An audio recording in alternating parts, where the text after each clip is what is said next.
حضرت عبادہ بن صامت رضی اللہ تعالیٰ عنہ اس حدیث مبارکہ کے راوی، آپ فرماتے ہیں جب رمضان المبارک کا بابرکت مہینہ آتا نا تو اللہ کے نبی خطبہ ارشاد فرمایا کرتے تھے۔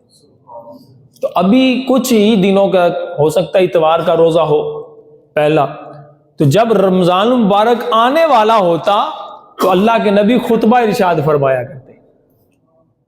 تو فرماتے ہیں رمضان کی آمد تھی، اللہ کے نبی علیہ السلام نے فرمایا لوگوں وہ مہینہ آ رہا ہے کہ جس مہینے میں رب کی رحمت تمہیں ڈھانپ لے گی، رب کی رحمت تمہیں ڈھانپ لے گی، اور اللہ رب العزت اس مقدس مہینے میں تمہارے گناہ معاف فرما دے گا، اور رب پاک اس مقدس مہینے میں تمہاری کی گئی دعاؤں کو قبول فرمائے گا۔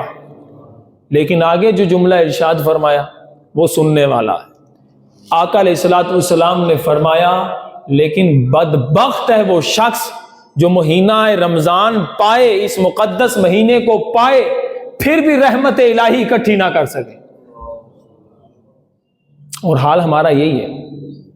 اللہ کے نبی علیہ السلام رجب المرجب کے مہینے سے ہی رمضان المبارک کی تیاری فرمانا شروع کر دیتے تھے۔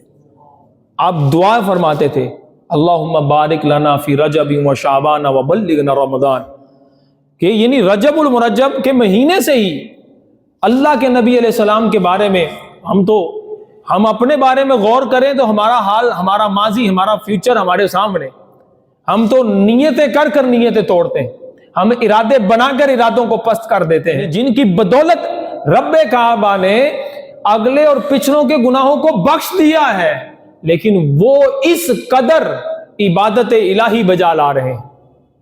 اور امتی ہے جس کو پتہ نہیں ہے کہ میں بخشا ہوا ہوں یا میرے لیے معافی نامہ آ گیا یا نہیں آیا، لیکن وہ دلیری کے ساتھ گناہ کر رہا ہے۔